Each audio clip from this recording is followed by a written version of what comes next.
Guys, आज है मेरी मम्मी का बर्थडे और मैं उन्हें करने जा रही हूँ सरप्राइज़ विद पापड़ी चाट।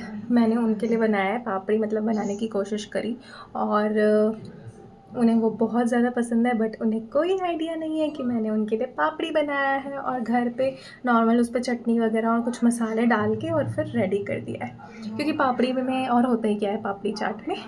ठीक है, और चलो फिर उनको खिलाते हैं, देखते हैं कि उनको पसंद आता है कि नहीं आता है। लेट्स गो।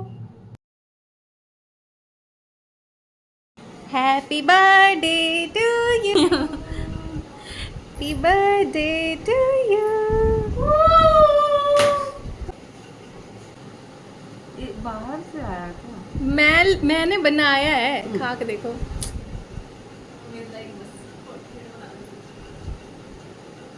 कैसा है? हाँ, बहुत अच्छा है, बहुत अच्छा है। अब तुम खाओ।